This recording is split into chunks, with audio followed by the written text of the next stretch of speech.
Yep. NXT TakeOver New York. What can I really say that pretty much no one else probably hasn't already said? Um, this was arguably the best NXT TakeOver to date. Yeah, after the phenomenal year it had last year, especially heading into now, it's like, okay, this momentum they have is really going to keep going for a while, I bet. Like, there is no way you can imagine NXT effing anything up at this point. I like, granted, that might be way too much expectations, but seriously, I'm allowed to have high expectations for my favorite brand, the A show, the A plus show, not the it's a developmental territory and no one else cares about it besides hardcore fans, according to Vince. Well, that's probably because it's not on a mainstream network, which rumor has it that Triple H said that in an interview that Fox is interested in the A plus show, which should say that Vince is most likely going to do everything he can to make sure they fail, because he'll want to help the place.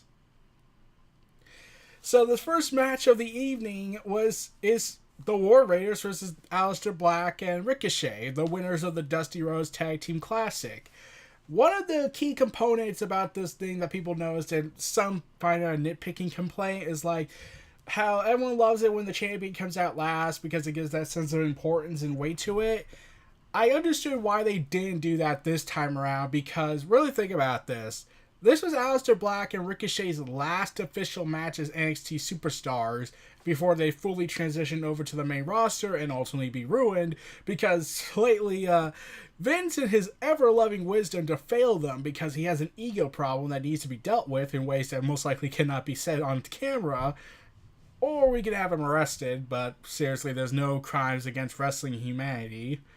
They decide, for some reason, Aleister Black's new iconic entrance where he rises up, like, and whatnot, he has to have a creaking sound to it. And it's like, that kind of takes the focus out of everything. It really shouldn't have that. It gives you the sense of aura and impressiveness, but when you get that rocking, creaking sound happening every time, the mechanism, it sounds like,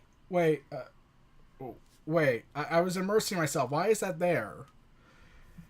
And I'm pretty sure Vince did that intentionally. Then they start adding swoosh sound effects to Ricochet's entrance and remove the lighting effect they had on the main roster. It's like Triple H looked at that and was like, look, this is my guys, and they're going to be on my show one last time, so they might as well enjoy the immersiveness they had before you fuck it all up. And the War Raiders said Ricochet and Aleister Black. Oh, God. Here's the best way to describe it. They didn't need to call this NXT TakeOver New York. They could have just called this NXT TakeOver The Curtain Call, because this was literally the end of an era here. Like, you were going to see the end of Ricochet and Aleister Black, and you were going to get the ending of Johnny Gargano probably, since he was also called up to fail. And then you got Tommaso Ciampa getting out of injury, which I'll cover soon. And you also had Pete Dunne's title reign being threatened by Walter, the Ring General. So, yeah, the tag team match was amazing, phenomenal. This is what the Revival preach about wanting to see back on television. They want to see tag team wrestling be taken seriously, and to have it be the opening matches every time and like be told, hey guys, you stole the show. It's like, really? We stole the show? And then you have to realize, oh my god, this is just the opening match. The show hasn't really got fully underway. This is the opening match? We're not even in the second match, and yet this is stealing the show. And you also got Rowe just really showcasing his I'm secretly a cruiserweight inside of a gigantic man's body. And I just loved, like, okay, I'm officially saying it. I need to have, I must have Rowe versus Luke Harper versus Walter versus Killian Dane in a Fatal 4-Way match. Seriously, that's one match I want. Because, let's be real, the idea of having these four talented big guys doing cruiserweight flying action movesets and doing things that should not be possible for giant guys like that, it's kind of amazing. So then you got so the War Raiders and Aleister Black and Ricochet, they tore the house down, and Black and Ricochet got recorded saying that they are now the first official tag team guys to officially compete for not only the WWE Raw tag team titles, they're also scheduled to fight for the SmackDown tag team titles at WrestleMania, most likely the kickoff. Boo. And now they're fighting for the NXT titles, all in the span of 1 week.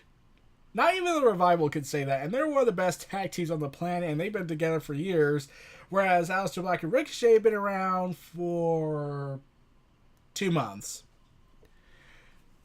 And I think they want to give them a name called Fast and Furious, which would fit their characters, like Ricochet's fast and Aleister Black fights furiously, instead of Moody, that Michael Cole via Vince McMahon screaming in his ear had to proclaim it as.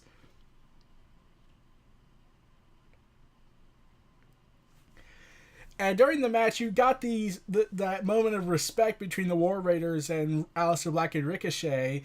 And there was almost a moment where I thought Aleister Black and Ricochet were going to win and come into WrestleMania as the NXT Tag Team Champions to fight for the SmackDown Tag Team Champions. And I was going to be like, if they really did that, that'd be kind of awesome.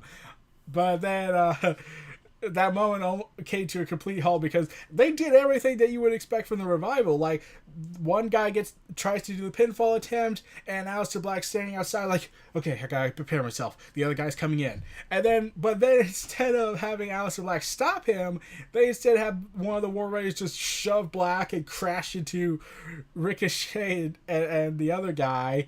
And it was maddening. It was a madhouse. This tag team match was epic. I wouldn't change a thing. And then we got the ending where Ricochet and Aleister Black are bowing before the War Raiders, and the War Raiders bow to them as a sign of respect. It's like, okay, these are supposed to be a Viking gimmick, and yet they're doing the honorable Japanese style thing that you see on TV and to an extent and to real life. And it's like insane how over these guys got. And then you got Aleister Black and Ricochet being the only ones left in the ring and bowing before the audience and like, thank you. And then there's a photo that came out, Triple H and Aleister Black and Ricochet hugging it out backstage, and you can obviously tell they're ready to cry. And I was like, oh god, this is the difference between the main roster and NXT. NXT, the guy at the top is like, man, I'm proud of you, my kids. I can't wait for you guys to go on to bigger and better things. I'm proud no matter what becomes of you. I'm proud of you no matter what. Whereas the guy in main roster bill is like, that was the worst Mania match in the history of ever because I'm not going to give an explanation, but I need to career shame you, Kevin Owens and Chris Jericho. Wait. Yeah, back to the. Let me go off on a tangent. Yeah, Chris Jericho revealed that Vince McMahon was backstage and told Kevin Owens and Chris Jericho their what in my opinion was a 4-star match classic was the worst match in WrestleMania history, and I was like, explanation please. What did they do wrong? Like, I can understand Jericho and Kevin Owens being concerned about their match not being what they wanted, but why do you think that?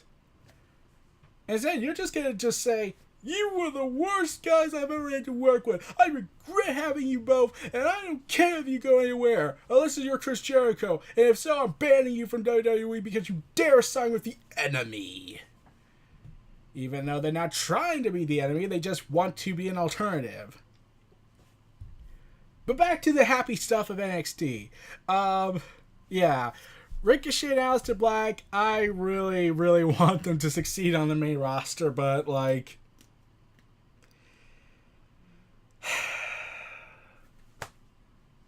I don't see it. I can't see it because Vince has an agenda. And that agenda calls for them to fail so we can go backstage and rub it in Triple H's face and say, see, I'm the guy that makes the stars. I'm the guy that makes the stars to bring in the money. Even though the last several stars I've made have been hated because I shoved them down their faces. The other one was organic, and I hate that with a fiery passion. All my other guys are veterans and are way past their prime, so they can't do a full-time run. Um,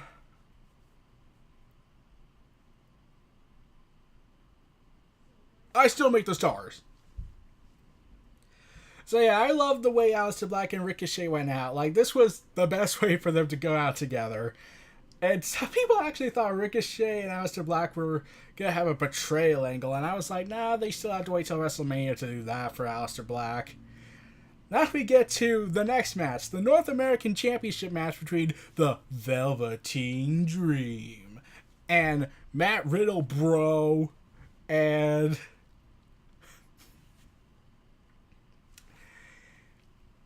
Velveteen Dream came out as the Statue of Liberty and carried on a throne. What else can I say? No, seriously, what else can I say about Velveteen Dream? Like, there's so much greatness going on with this guy. He has to be a main event player. I want to see him compete for the world title and the World Heavyweight Championship, because I refuse to call it the Universal title or call it the Brock Lesnar title. I'm hoping they throw that in the garbage, and with Lesnar's contract as well, but that's a different story. However, there was a concern heading into this match. You see, a lot of people were feeling mixed about this match. Not because it was going to be a bad match. That's a completely different subject. No, the concern was they didn't know who they wanted to win. On the one hand, it was reported originally the plan was Velveteen Dream and Matt Riddle, but then Tommaso Ciampa and Adam Cole, but then Cole got hurt. Then Ciampa got hurt, and I'll get to that in a little bit. But yeah, Velveteen Dream, however, just won the title.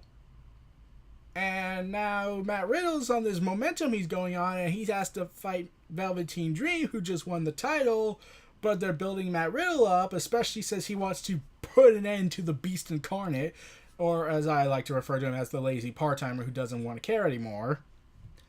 So it was like who do you choose here? Do you want Matt Riddle to win the NRE title, or do you want Velveteen Dream to retain it? And it's like, someone's momentum would probably get screwed up, so really they didn't know who to choose. They didn't want Dream to be like Johnny Gargano, which, interesting about that, they wrote an alternative ending segment that basically shows cases that they had two different endings taped if they wanted to go with the other, which I thought was interesting. I'll probably cover that if I talk about that match between Gargano and Dream. But moving on, yeah. So, this match was everything I thought it would be. Like, you got Matt Riddle being bro, and you got Velveteen Dream saying it's the experience, and it's just so fun. Everything about this is fun, and then you have to remember, like, this is the second match out of a 5-match card. And you also have to remember, the guy just came out of the Statue of Liberty. He was dressed as the Statue of Liberty. And also, one of my fellow Elite Wrestling members was at that show, so they got to experience that live. Lucky. But, yeah. And then, like, it just gets crazy and crazy as this match goes on. Dream was clearly the guy over, but fans also loved Matt Riddle, and they were chanting, "Let's go, Dream! Velveteen, bro! Velveteen, bro! Velveteen, bro!" And you got all this stuff going on. And then you got Dream, basically, when Matt Riddle's striking him with kicks, it's like, "Oh, Velveteen Dream, what you gonna do when the Dream runs wild on you?" And I was like, oh god, that has got to be hilarious secretly to Dream. Like, considering the context surrounding Hulk Hogan and his comments from a few years back that were leaked, to see Dream, of all people, doing the Hulk Hogan stuff has got to be somewhat frustrating to him. And I would love every minute of it. Especially since you consider that Hogan wanted to manage him, and I was like, why? He's nothing like you. He's popular. He's more over than you probably could be nowadays. Unless this is Saudi Arabia, and that's a completely different subject because the prince likes you.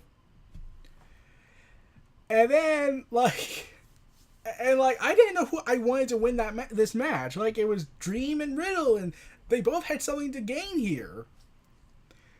And I loved how Matt Riddle was showcasing that bro like attitude he likes to display, slowly disintegrate and showcasing frustrations. Like, wait, are we getting character development? Yes, we are. We're getting character development, and like this ultimately would cause Riddle the win, and like. Yeah, Velveteen Dream won, and Matt Riddle lost because he let his frustration get to him. And it was like, oh my god, we're getting character development. Quick, this is a momentous occasion for WWE. Well, not for NXT, it's just NXT usually doing it. So, yeah. And like, this looks like it could be a rematch down the road, and I would be all for it. And I'm pretty sure they're going to wait a couple of months, probably wait till summer and then do it. But it was pretty amazing. Or they'll do what they did, or they'll use the new guy they recently signed. NXT signee Kushida. I'm pretty sure I butchered the name, but still, I tried. Is in the crowd, having just signed his new contract earlier in the day before the show. And I was like, I hope he does well in NXT because he's guaranteed that. Then he'll move to 205 Live and then ultimately get frustrated about being on 205 Live and not being the main event player that he probably should be because he just fought Hiroshi Tanahashi to end his New Japan Pro Wrestling career. So yeah, Kushida is now signed with NXT, and I love their like everything they do has a trademark to them. Like they do the unique style, the presentation. Then you got the standard. Hey, we got new signee in the crowd. We got a potential signee. Hello, everyone. I'm here. Like Matt Riddle, Kushida. Like Matt Riddle had to be the favorite for many because he was like, whoa, and wearing sandals while wearing a suit, and I was like, okay, that's kind of hilarious. And now we get to what I honestly was debating between this or the tag team or basically all of them. I was debating about which match stole the show, and what really could be an easy contender for that is the 685-day reigning champion, Pete Dunne, the true longest reigning champion of the modern era, versus Walter, Ring General of Australia. Anyways, so yeah. This match was completely different from all the standard NXT matches that we have.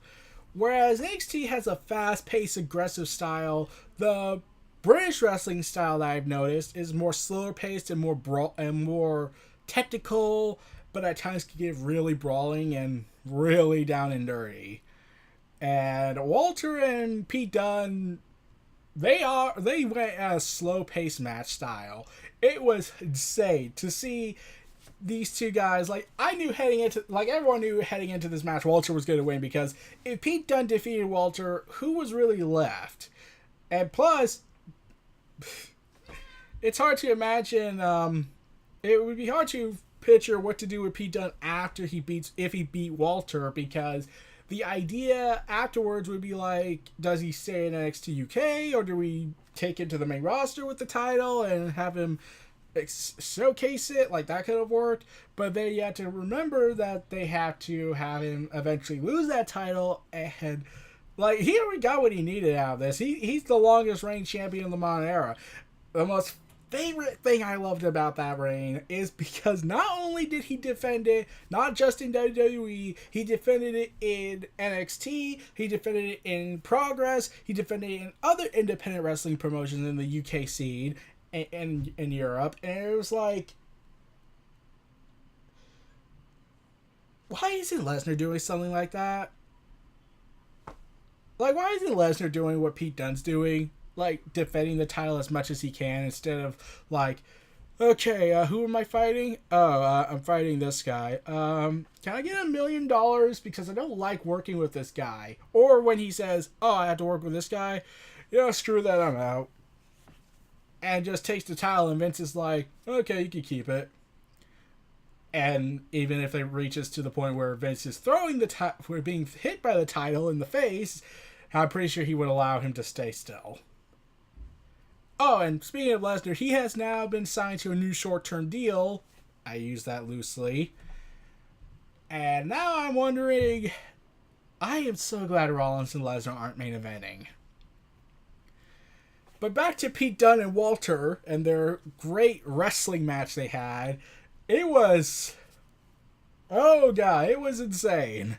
Like, they worked this very slow style match, and as time went on and on and on, you start to see the welds building up in Dunn and the welds building up on Walter. You see the frustration. You see them having Dunn to work with this behemoth of the man, and it gets more and more intense and more pulse and more heart beating inducing. Like, oh god, is Pete Dunne actually gonna do it?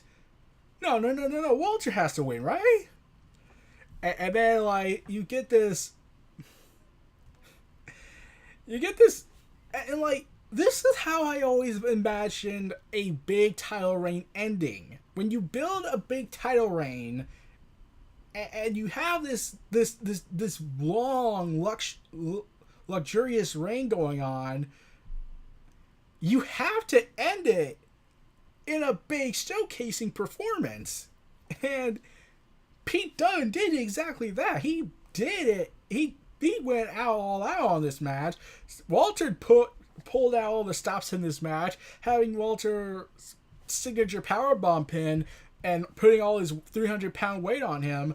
That didn't work. And also, someone reportedly counted how many someone from the Elite Wrestling Group, Undisputed, counted it. I think he stopped at one point, but then Noah from the group also had a friend of his who follow each other, had reportedly counted 26 chops to the chest by Walter. And I had said this, Pete Dunne's chest will end up bloodied to the point that you'll probably see his internal organs, but that's a completely graphic desire. But like, I was expecting during the match to Walter to like rip out, to like remove the slight protective gear Pete Dunne has on him, and just starts chopping to the point that it becomes bloodied and red, and you start to see blood pouring out in a very disturbing way. Okay, I probably was saying too much on that, and it makes me come off as morbid. But let's be honest, did anyone not suspect that Walter would make Dunne bleed profusely if they did that? And then, like, you get Walter just killing him with the big boots, and then Pete Dunne decides to say, "I'm going to defeat Jesus' respawn time," and get back up and start trying to break his hands. And then you get Walter laying in more chops, and it hit a super power bomb, and Walter just goes back on top, like knowing that that's not going to work, and does a big frog splash, and Dunne is down and out, and it was like, oh my god, this guy's like it's a little over 300 pounds. Like, how are you breathing still? And this match was everything that was needed to justify ending this kind of run that Pete Dunne had with the title. This was nearly 700 days. You had to make this match go out on an epic note. And, oh my god, it did. Like, but that leads to a very, very debating issue. Where does Pete Dunne go from here? Does he stay in NXT UK, work one more rematch with Walter, then leave and be ruined on the main roster, or be sentenced to 205 Live and work the Bruiserweight style there? Or, well, there's really nothing else left. Or go to NXT, the main NXT show in Full Sail, and stay there for a time, because I would love to see Pete Dunne doing everything there as possible. probably get, especially since they hinted they were going to do another North American versus UK Championship match. But that's clearly going to be out of the question now. But Dunn did seem to be interested in doing it again. And then you have to also remember, oh god, like how does Walter carry that kind of legacy to it? Like, my one problem with the UK title is that clearly in people's eyes, it should have went to Pete Dunne first, and then they did the 700-day reign. That was clearly the one complaint I keep hearing, that they felt like even though Tyler Bate was amazing and is an amazing performer, Pete Dunne was clearly should have been the winner, not Tyler Bate. He could have won that at a later date, but yeah, that would have been epic in total. But I'm curious to know, how does Walter try to fill that void that Pete Dunne created? Like, they can't really do anything to do that kind of a long run, because there was a huge difference between Walter's new soon-to-be run and Pete Dunne's run. The difference was Pete Dunne was champion before NXT UK was a thing. It was just a concept, and Pete Dunne was defending it in places where you knew that unless they're signed to contracts with WWE, he wasn't going to drop the belt, but he still wanted to work with these guys and put the title on line to add a hype to it. So really that led to like this 700-day reign record, this near 700-day record. And then you got Walter, who has to work certain dates, but it's mostly going to be working on NXT UK exclusively from what I was hearing, and has no intention to move it to America, so they can't do that. Which means I don't know how they're going to make this work a little bit. And really, I don't know if it's going to be easy to top Pete Dunne's title reign. Like I said, Pete Dunne is going to go down as the true longest reign champion of the modern era. Because main roster acknowledged it. Main roster had to admit, like, you're right. He is the longest reign champ of the modern era. We say it was Brock Lesnar, even though he barely defended it. He's not the longest reign champion. It's Pete Dunne. So yeah, this match was amazing. It was very different from the style we get from usual NXT shows, and I love that. Like 411 Media described it as raw, violent, hard-hitting, and felt like a fight. And yeah. Also, I cringed a little bit when Walter put his boots on the side of Pete Dunne's neck and twisted it like, you will have to die at that point, right? That's in the script, right? He's supposed to get killed. So, yeah, there's no... I felt sorry for the next match that had to follow that. And sure enough, that match was Kairi Sane, Io Shirai, I finally got to pronounce that right, Bianca Belair, and Shayna Baszler for the NXT Women's Championship. And I really did think Shayna Baszler was going to finally drop the title, but they were going to protect her by having Bianca Belair take the fall. And yeah, Sam Roberts, yeah, I wonder if they're ever going to do a storyline with what he said with Belair. And yeah, Kairi Sane and Io Shirai were a well-oiled tag team machine until near the end of the match. And then they realized that there's only one victor and one loser, well, 3 losers entirely. And one of them has to take the fall. But, like, the most shocking thing about this is Baszler didn't have help.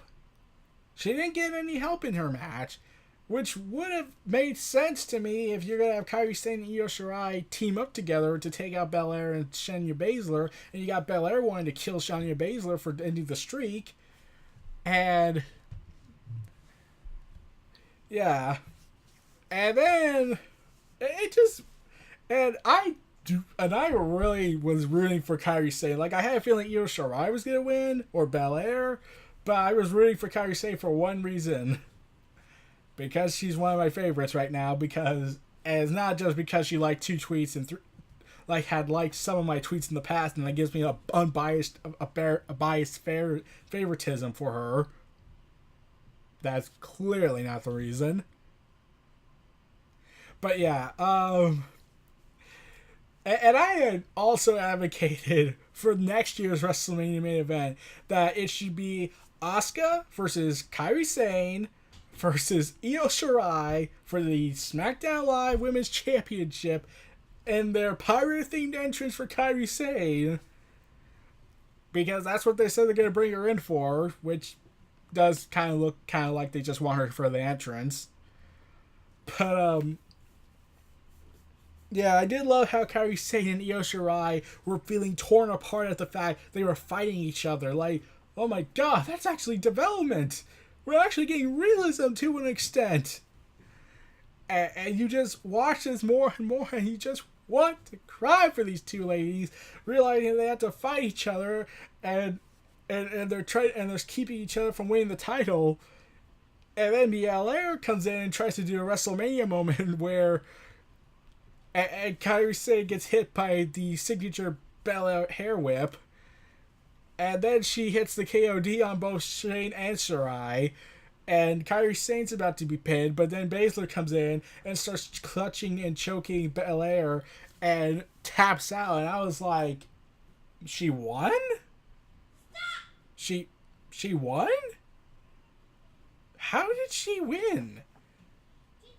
Like, it was surprising that she won because everyone assumed heading into this match she was going to drop the title to one of the three women. And I was right on Belair taking the fall, but I wasn't right on Shayna Baszler winning. I thought Io Shirai was going to honestly win. Like, I was rooting for Kairi Sane. I'm all for that, but, like, Io Shirai, she was looking like she was going to be the victor. So, yeah, the Horsewomen members of the MMA scene came out and celebrated with Shayna Baszler, which, again, I'm still surprised they didn't come out and help. Looks like they wanted to keep maintaining this mentality that Shayna Baszler is this beast of a woman and ready to start tearing anything apart. But I loved how all their stories interconnected, so that made me happy. And like I said, Kairi Sane and Io Shirai were the top breaks out of this match because of the conflicted emotions and drama we got between them. And now we get to the main event. The NXT Championship match. 2 out of 3 falls. Johnny Gargano, a.k.a. Johnny Wrestling, a.k.a. Johnny TakeOver, a.k.a. Johnny Everything in the whole world, a.k.a. in my ultimate compliment, Johnny is the answer to Kenny Omega, Gargano, versus Adam Cole, baby! And you're probably wondering, where's Ciampa? For those who have been recently awakened from their recent coma, or have been living under a rock, or don't watch NXT, originally it was going to be Gargano versus Ciampa. Ciampa was injured because of Vince. I'm not kidding. Like, okay, so people are probably asking for context on this when I say that. When I'm making a very serious accusation that Vince had injured Ciampa and was responsible for what happened to Ciampa and his career being in this state it's in. You see, Vince knew Ciampa had a neck issue prior to that call-up that they pulled out of nowhere, and they didn't tell Triple H. Like, Triple H knew about the injury, and Triple H was like, okay, we're going to let you take some time off. We're going to let you get as much help as you can. We're going to lower your house schedules. And try not to take it as much as you can in the NXT scene, in the NXT matches you're in. Like, try to slow down the style you use. We're gonna help you, man. Vince, however, was like, I need to prove Triple H wrong, but my ego calls for being self-centered and egotistical to the point that I'm gonna intentionally injure people. Okay, get Ciampa on board. We're gonna have him work with Cesaro and Sheamus, 2 very stiff workers, and we're gonna have him target the necks occasionally. Yeah, that's gonna be a good idea. So, yeah, if you add the context of Vince not caring about his workers, having an agenda against NXT superstars, wanting them to fail, it could theoretically stand to reason that Vince, and plus Vince knew about the injury. He knew Ciampa was trying to take it easy, but Vince was like, no, I have an agenda and I must fulfill it. So there could be an argument made that Vince intentionally had this all planned, that he wanted Ciampa hurt. But that's conspiracy talk. It could just be Vince is just stubborn and moronic, but that's... But yeah. So yeah, Johnny Gargano and Adam Cole.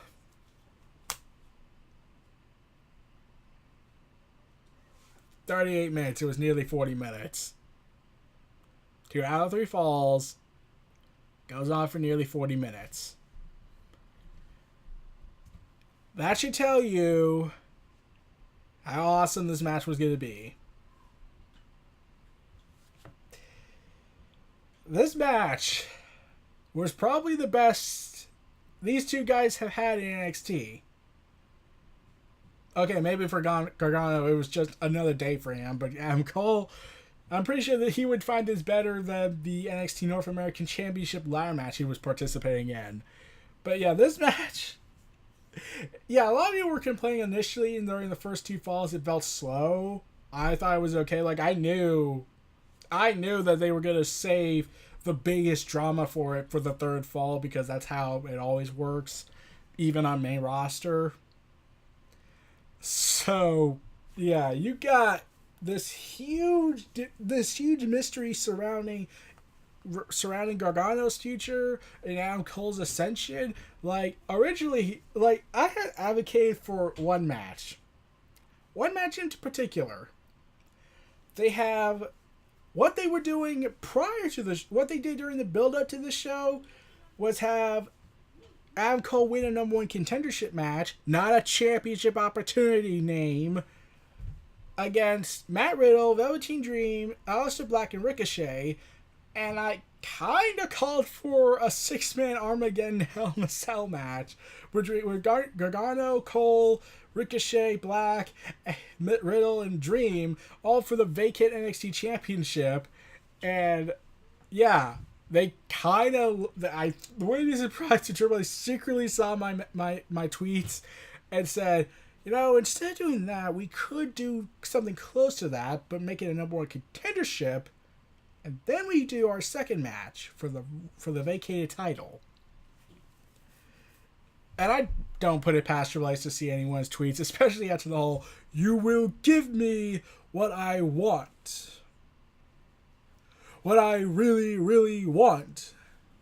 I'll tell you what I want, what I really, really want. I wanna. And it's just golden. And then after Adam Cole and Gargano get their respective falls, it's just pure adrenaline mayhem in the 3rd fall. This would last for a long time, and this I you didn't know who was gonna win, because, you know, Gargano's future was in doubt in NXT.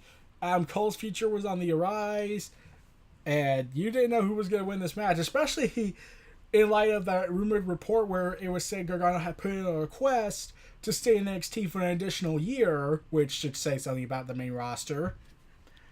And oh god, like, this match was insane. Like the Undisputed Era arrives and beats down Gargano, but the referee's distracted and then ultimately knocked out. And it looks like Cole's going to win. And then the edgy just gets bigger and bigger and bigger and bigger and bigger. And Gargano takes out the Undisputed Era. Well, and then when Cole finally has enough and starts talking to Gargano counters the last shot and puts in the Gargano escape maneuver. And Cole rolls, but then Gargano outmaneuvers him and puts him in the submission again. And Cole is just like, he taps out. Gargano finally completed this 2-year journey to become the NXT champion of the world. And then Candice LeRae comes out, and Gargano is celebrating while the Undisputed Era is going into the back, and the video came out that they were arguing until Cole told him to stop, hinting that dissension is about to brew. And honestly, when I saw that, I was like, I don't hate it, because really, if they go on the main roster, they're going to lose. They're going to fail. Because, look at Sanity. They lost a 3-on-1 match against The Miz, and it was false count anywhere. And that was the first time they were on TV in a match for months. That's how bad it is. And then Gargano hugs his family. They're celebrating. And then when we get the ticker showing that it's the end of the show, I was like, okay, so when's the surprise ending that we get? Because that's one of another trademark NXT staples. And then you see Tommaso Ciampa come out. He's staring with Gargano. Gargano knows he's there. And then shocks the whole world when they hug it out. Hugs Candice LeRae and Johnny Gargano, ending their 2-year storyline together. Because, let's be real, that was literally that was basically the DIY curtain call. Like, this was the end of a storyline that, while it didn't get a real resolution in terms of a match, it still ended emotionally, and you still felt like there was something here that was gained and lost. And some people were debating about, would this have still happened had Ciampa not gotten hurt? Yeah, it probably would have, because Ciampa was going to get surgery after New York had Vince's ego not get in the way and wrecked everything. But had Ciampa not gotten hurt because of Vince's recklessness, and Ciampa was going to drop the title to Johnny Gargano, they clearly were going to... I wouldn't be surprised if they did a DIY curtain call, and then Ciampa leaves, gets his surgery, and hopefully would come back and still be as great. But now we get a nightmare when we realize that Ciampa reveals that that doctors told him he's now on borrowed time. Here you go, Vince. And to see Ciampa turn face again and hug it out with Candice LeRae and Johnny, I'm like, granted, in a character standpoint, that wouldn't make sense because of how much he's tormented their lives. But as an emotional send-off to end this 2-year storyline, it was pretty much the best way you could do it, given the circumstances. And this was the best NXT TakeOver throughout the entire time. No lie, this was honestly everyone's favorite and top 3 NXT TakeOver events of all time. And this was a 5-match show. And yet, I'm pretty sure people would pay $60 just to watch something like this. But it says $99.99 a month. But, like, this was great. This was phenomenal. And I'm not talking about the pre-show match we got, which looked really rigged. And yeah, this was everything people want. There is nothing to be changed here. Nothing should be changed on this, and I'm glad they don't change anything about it. This was everything it needed to be. This, like I said, this should have been called NXT TakeOver Curtain Call, because this did feel like it was the end of an era, and it probably wouldn't be replicated again. This was probably the end of one golden age and the beginning of a new. So yeah, NXT TakeOver New York, or as I call it, NXT TakeOver Curtain Call. This was a phenomenal show, like really freaking phenomenal. This was Neo Reality Entertainment. So if you like, comment, subscribe, and donate, stay tuned for more. And welcome to WrestleMania weekend. And I'll see you later with the G1 Supercard retrospective.